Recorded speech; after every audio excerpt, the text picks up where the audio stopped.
It is time for a Quick Tips Tuesday episode of the Your Empty Nest Coach podcast. I am your host, Coach Christine, and this is episode number 91 of my podcast. I work with mothers of high school students and beyond who are in the trenches with sad and possibly overwhelming thoughts about what their life will look like when their baby heads to college and begins to leave the nest. My client's big question is, what will I do with my time? Is this you? I've been there and I get it. Empowering you to write the next jaw-dropping, amazing chapter in your life is my passion. I am energized by leading you in the process of exploration and am thrilled when you unlock the power that lies within you. This podcast is my gift to you.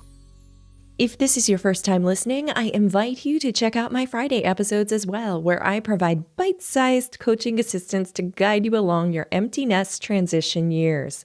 This is an amazing time of our lives, but it is easy to forget that through the bumps in the road in our journey. And wow, 2020 has certainly provided some bumps in our journey, hasn't it? Be sure to check out my 12-episode Not So Empty Nest series that I produced for you when my social or physical distancing began. That series created the hiatus that I had for these quick tips episodes, but we are back. I hope you and your family are healthy and safe, and that yes, even now, in a world of restrictions, that you discover how amazing you are and find excitement at a level you didn't know was possible for your years ahead. A reminder that a list of all the Quick Tips team members and their contact information may be found on my website, youremptynestcoach.com. Look for the Quick Tips team button on the homepage. If you have a quick tip to share with listeners of this podcast, I would love to share it with them. See this episode's show notes for a link to record your audio submission for this podcast. Happy recording, friend. But Christine, where are the show notes? Well, that might help you, huh? You'll find those in the description of this episode. On Apple Podcasts, click Details. On Spotify, click See More. On Overcast, press the I for Information button. Get the idea? Or, of course, visit my website for full show notes with links to everything we discuss in this episode and a full episode transcription. Those reside at youremptynestcoach.com/P for podcast and 91 for this episode's number. I can't wait to hear from you. Thanks. Thank you. It's time to thank our sponsor. This episode is sponsored by my membership community, the GPS Support Flock, your flight to success in the empty nest. If you are ready to find the GPS of your life, sign up to receive an immediate and free download of my PDF, How to Find Yourself in the Empty Nest, our GPS Life Principles document. You will also have the opportunity to learn about our community. See the link in this episode's show notes or fly on over to my website, youremptynestcoach.com. Click the GPS Support Flock button. See you soon! I decided to fill this episode with college student-specific tips, as they mostly are good to go. These tips were all submitted to me before we experienced pandemic restrictions, so understand that a few words or sentences may be from that lens, but the content is still fantastic because, well, these are some amazing women that I have on my team. You've met all my guests before in prior Quick Tips team episodes, so I'm going to jump right in.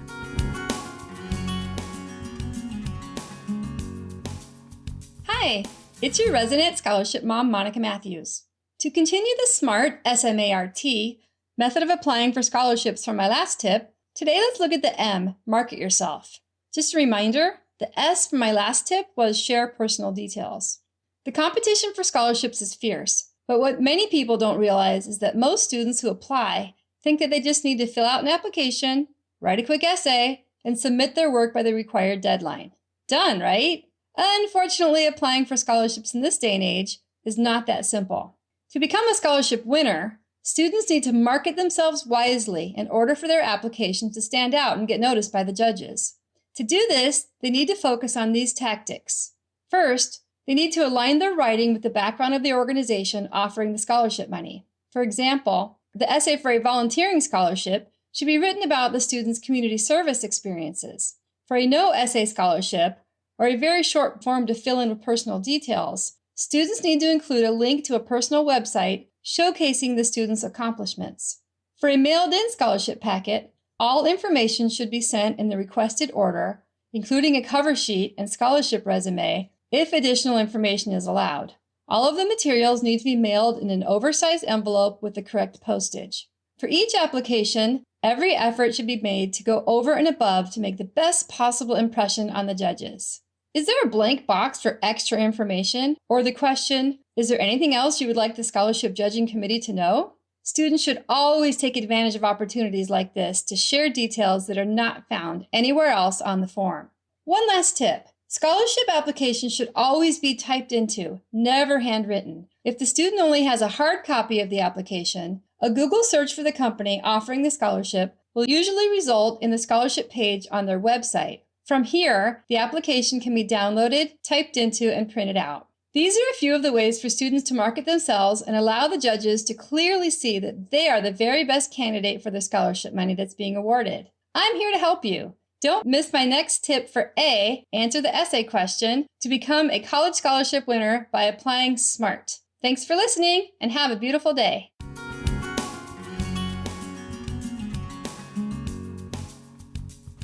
Hi, it's Ann from Parents Guide to the College Puzzle. My quick tip for today is if your high school senior has been rejected by every college, quickly create a plan B so that there can be college in your student's future, possibly even this fall. I can assure you that yours is not the first teen this has happened to. With that in mind, don't waste time lamenting the situation or passing blame. Instead, lift up your teen's bruised self-esteem. That means both of you must be proactive. Start by meeting with your student and their guidance counselor to devise Plan B. She's been through this before and will have some advice and info on options. These should include the following: writing to each school where your senior's been waitlisted to say they're still very interested in attending and highlighting any recent accomplishments that weren't included on their application. Visit the Common App and College Board sites to begin another college search for schools with rolling admissions and late application deadlines. The first week of May, the National Association for College Admission Counseling will post a searchable list of colleges that still have openings. Visit their site, nacacnet.org, to view the list with your teen. Research the transfer process for any schools where your teen was rejected but would still like to attend. In the meantime, they can enroll in community college for the fall semester to earn credits toward their general education requirements. And remember, enjoy your senior's graduation because that is worth celebrating. Good luck. These are all great tips from Anne. Even with online high school graduation ceremonies, or none at all, your child is still graduating from high school, and that, my friend, is worth celebrating. I know that some colleges have extended their decision day due to the pandemic, and some have reopened their applications. So be sure to check out new opportunities that your child may not have considered before. Thanks, Anne, for sharing these great tips. You'll notice a similar theme in our next tip from Carolyn.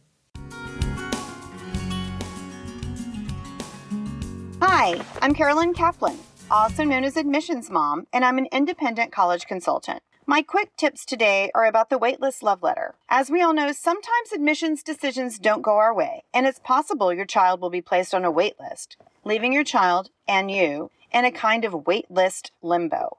Here's what you need to do. First, mentally move on. Encourage your child to fall in love or strong like with at least one of their acceptances. Go visit that college where they've been accepted already if you can, and accept a place in their class. Then, if they want to remain on the other waitlist, they need to carefully read the waitlist letter from that college and see if they're open to a LOKI, a letter of continued interest. If they are, and your child wants the spot, this LOKI is their chance. So encourage your child to write the love letter of their lives. This is where they lay it all on the line and bare their souls. I call it the Waitlist love letter of continued interest. And in it, your child should be polite and friendly. And they need to thank the admissions team for the continued opportunity to be considered. There shouldn't be any complaining or whining about being waitlisted. And definitely do not ask why you weren't admitted. I recommend keeping that waitlist LOKI short, no more than a page or so. Include any updates. They can bullet point these for brevity and clarity. If they've improved their test scores or grades, be sure that's mentioned. If they've won awards or competitions, tell them. But updates can be more personal too. Maybe they reached a personal goal of walking 3,200 miles, or benching 200 pounds, or writing a poem a day for 6 months, or beating the bracket in March Madness. Whatever updates are important to your child can be shared. And If your child will definitely attend if they're admitted, they should say so. After the letter is written, send it and be like Elsa and let it go. Life's too short to wait around on college acceptances. Do you have the song in your head too? I love this so much. Thank you, Carolyn. I think it's fair to mention that if your child, due to the 2020 pandemic, has put them in a situation that they've needed to rise to that challenge in a way that's impressive, it's a fair time to mention that. What do you think? Since I was delayed on these quick tips episodes, I thought I would add another one of Monica's fantastic scholarship tips in here. Here you go. Hi, it's your resident scholarship mom, Monica Matthews. To continue the SMART, S-M-A-R-T, method of applying for scholarships from my first few tips, today let's look at the A, answer the essay question. Just a reminder, the S was share personal details, and the M was market yourself. The essay is the heart of the scholarship application, so students need to make sure they completely answer the question or prompt provided. This may seem like a no-brainer, but scholarship judges swear that many students tend to ramble in their essay answers, leaving the original question partially unanswered. Also, some essay questions contain more than one part, and students may think they've fully answered the question, but have not. A great trick for checking essay answer completeness is for students to ask an educated and trusted adult to read their essay, not knowing the question, and see if they can guess what it is. If the reader is unsure or wrong, the student can work on rewriting or clarifying their answer. If the reader knows exactly what the question was, the student knows they have fully answered the question. Students can and should think about the following questions to make sure they've done their very best to write a great scholarship essay to increase their chances of winning money for school. Have I completely answered the question or questions asked? Does my essay begin with a hook, which is content that immediately draws in the reader? Do I write from the heart, sharing true, detailed, and relevant information? Have I identified the theme of the essay and addressed it in my writing? Did I research the background of the organization and become familiar with its mission? Have I had at least 2 pairs of trusted eyes read and review my essay? Has my essay been proofread for grammar, punctuation, and typos? Does my essay follow word count or other format guidelines outlined in the scholarship requirements? When reading my essay, do my words evoke positive reactions such as laughter, smiling, or spontaneous comments like, wow? All of these suggestions make a huge difference when it comes to essay content and completeness. Don't miss my next tip for R, review guidelines, to become a college scholarship winner by applying SMART. Thanks for listening and have a fantastic day. Seriously, every time I hear Monica's tips, I have this thought that I wish I had found her 4 or more years ago. Be sure to start getting her tips in front of your child early. Next up is Katie Oliveira. Katie and I co-produced an episode in my Not So Empty Nest series together, and I thought I'd share a snippet from that episode as we recorded it just as colleges were beginning to close their campuses. Mostly this is a conversation on helping both students and their families problem solve through maybe some expected and unexpected challenges that are going to come with us all working and coexisting together in our homes for an extended period of time. Yes, this is no winter break. Right. Katie and I were talking earlier, and one of the things I think happens naturally is anytime your child is home, and students, when you come home, is that you automatically fall into these roles where mom takes care of you, or dad does your laundry, or you expect things to get cleaned up because it's a week, and parents miss you, and that's what we do, and that's okay. But this is a new thing. This is an extended period of time, and this is a time for everyone to fall into, it's an opportunity to really find yourself as, a parent and a child, and to fall into your new roles. I'm looking at it as an adventure in my house.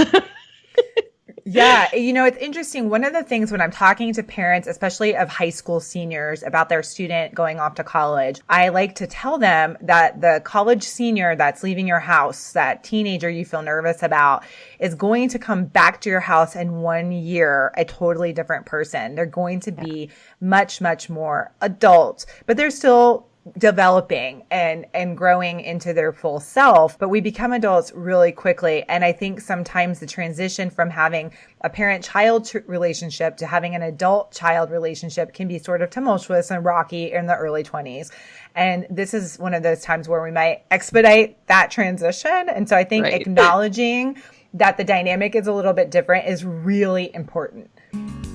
I always enjoy chatting with Katie, and this episode felt needed on so many levels when we recorded it. The full episode is episode number 75, if you would like to check it out. And for me today, I have 2 tips for you. First, if your child is in the midst of college searching right now, I would invite you and your child to take a good look at how the colleges on their shortlist are handling the changes that are happening now.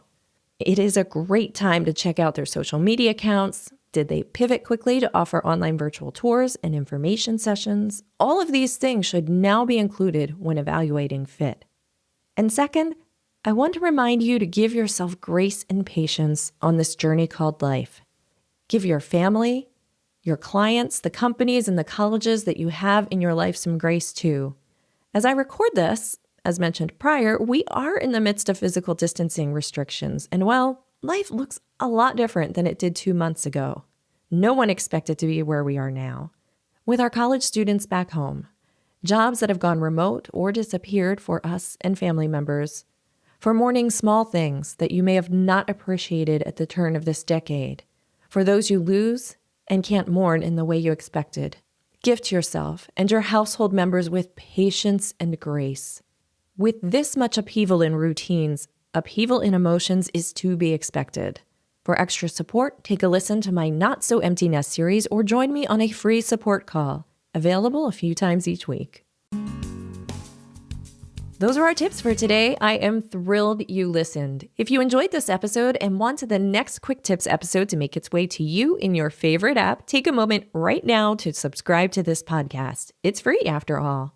Next time you need a break from your household members, put some headphones on and take a listen.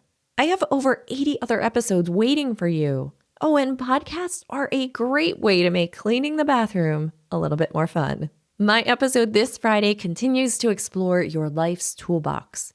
Advanced in concept, so you may need to review a few other episodes before then. But taking inventory of your life's toolbox is an incredible skill to incorporate into your life. For this episode, don't forget that I have contact information for all Quick Tips team members on my website. Be sure to click through, follow your favorites on their website, and let them know you found them through this podcast. Thanks. Thank you. A huge shout out to every member of my GPS support flock. I invite you to fly on over to my website or see my show notes for a link to learn how you may become a GPS support flock member, where you will gain access to all of my programs, monthly workshops, group coaching, and more. See you there. If you are still listening, thanks. Should you be a regular subscriber to this podcast, can you take a moment and leave a 5-star rating and review? That would be lovely. Of course, my amazing empty nest or not so empty nest friend, always remember that you are amazing. See ya. So understand that a few words or sentences pandemic has put you in a situation that you've needed to rise. No, your student.